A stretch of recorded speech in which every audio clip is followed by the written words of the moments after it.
I'm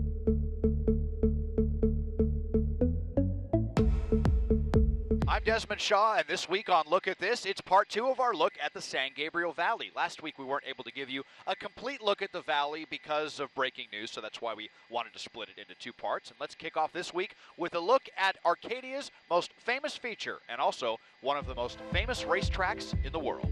This storied racetrack in Arcadia. This is, of course, Santa Anita Park, just across the street from the LA Arboretum. And just like the Arboretum, this was founded by the founder of Arcadia, Elias Lucky Baldwin, in 1904. But according to the New York Times, in 1909, California made gambling on horse racing illegal, and that forced the closure of the original Santa Anita. And that structure burned down in 1912. This wasn't built until the 1930s when gambling on horse racing was legalized again. This opened in 1934 on Christmas Day, and so much has gone on here. The Breeders' Cup, many editions of that race have been held here at Santa Anita. All the equestrian events for the 1984 Summer Olympics were held here, and Seabiscuit, one of the most famous horses ever, had his final race here before his retirement in 1940. Of course, there was a lot of media attention showered on here as well, of the very negative kind, when 30 horses died either racing or while training here. It was extremely controversial.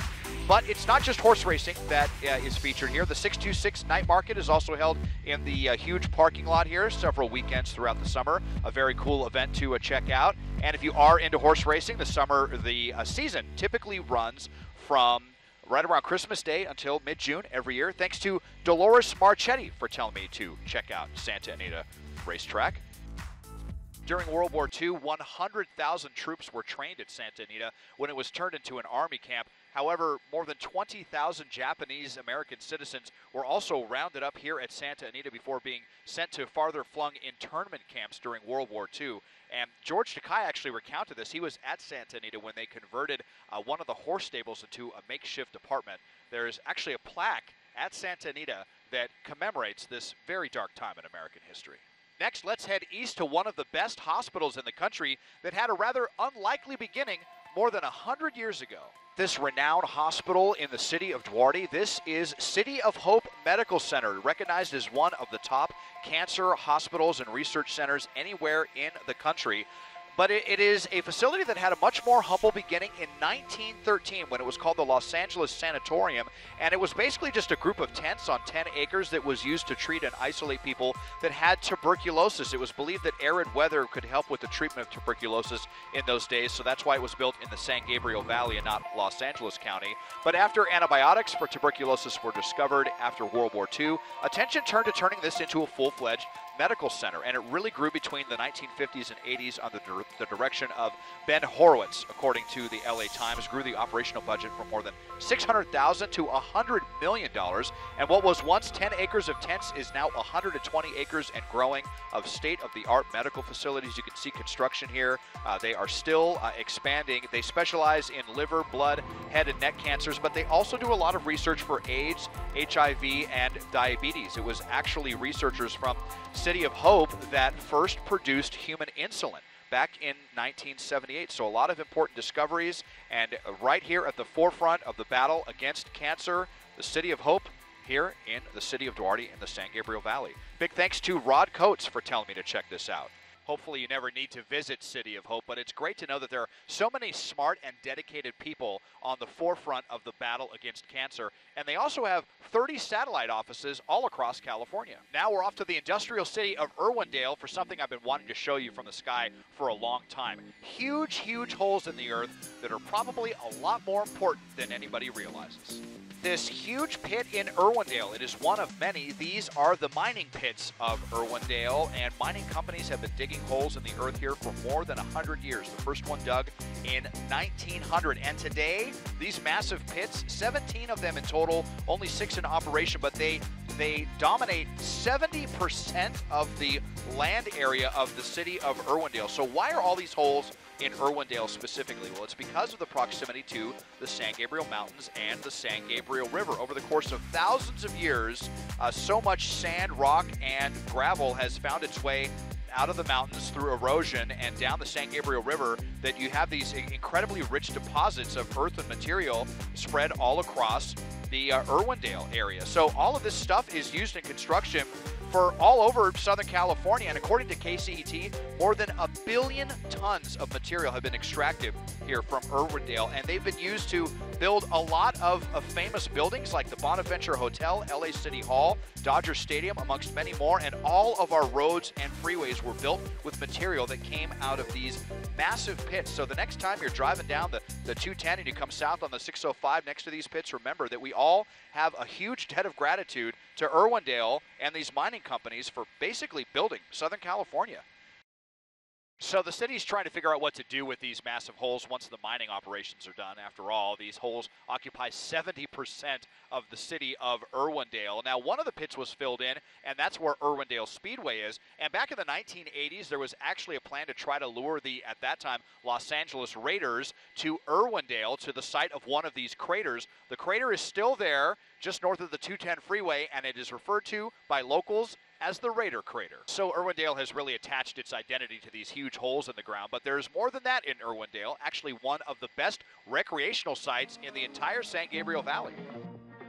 This is the Santa Fe Dam Recreation Area, built in the alluvial fan of the San Gabriel River. That's where basically the river comes out of the mountains and begins to spread sediment all over the place, rock, sand, gravel, and so that is where the Santa Fe Dam is built. Here it is here. It was built in 1941, but construction didn't finish until 1949 because of World War II. It was built in response to some serious flooding in the 1930s. The wider recreation area did not come about until the 1970s. These days we have a 70-acre lake as the center point of the recreation area. There's lots of fish in here, so you are allowed to fish in here. You can also swim.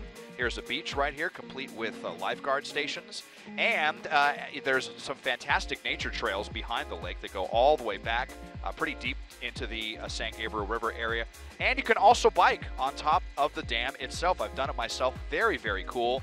Great views of the San Gabriel Mountains, obviously, as well as the San Gabriel Valley. This is also the home of the Renaissance Pleasure Fair of Southern California. And here it is going on right now, where they really authentically recreate a village and marketplace from the 1500s, so you can check that out. For more information, go to the LA County Parks website to find out the entry fee. There is a fee to get inside, but it is definitely worth it because there's so much you can do here at the Santa Fe Dam Recreation Area off the 605 and the 210. Well, if it wasn't already apparent just how important the San Gabriel River is to all of Southern California, it certainly will be after this week. We get so many of our construction materials from the mountains as they wash down the river, obviously all of the water that the river provides, and fantastic outdoor recreation. And let's end the week with one more great recreation area, this time on the south end of the San Gabriel Valley. More fantastic outdoor recreation in the San Gabriel Valley. On the edge of the valley, this is the Whittier Narrows Recreation Area off the 60 freeway and Rosemead, an area that humans have been enjoying for hundreds of years. As a matter of fact, it was here in the Whittier Narrows area where the first building and the first Spanish mission in the San Gabriel Valley were first built. Of course, they were washed away by a flood, and then the mission moved to the San Gabriel mission. And it was because of flooding that the Whittier Narrows Dam was built, and that is right over in this area. As I pan across, you can see just how massive this recreation area is. And basically everything behind the dam you have access to. So many different walking and hiking trails to explore. You've got biking and BMXing and all kinds of other stuff. There's rifle ranges, soccer fields, there's a golf course, picnic tables, there's an airstrip for radio-controlled hobby aircraft, and there's also these really cute little lakes that are off of the 60 freeway, 3 separate lakes, and you're actually allowed to race remote-controlled boats in one of these lakes as well. So there's stuff that you can do in the Whittier Narrows that you can't do at very many other recreational areas in Southern California. A very, very cool place to come explore. Will probably take more than a week to experience all of it here off the 60 and Rosemead, the wonderful Whittier Narrows area on the edge of the San Gabriel Valley. And that concludes part 2 of our look at the San Gabriel Valley, much more than just a suburb of Los Angeles. And don't forget, we've already looked at many other things in the San Gabriel Mountains and the surrounding area. Mount Wilson, the bridge to nowhere, the top of Highway 39, the permanently closed section from Crystal Lake to Angeles Crest Highway. I did a whole week on Pasadena. We also looked at a really, really cool castle in Glendora, and you can find all of those segments on our app, the CBS Los Angeles app, and on our CBS Los Angeles YouTube page, where we have a playlist with all of the past episodes of Look at This. from the Inland Empire to Ventura County, all across LA. Been getting a lot of requests to head south to Orange County, so definitely look for that coming up soon. Taking a look at this from Sky 2, I'm Desmond Shaw.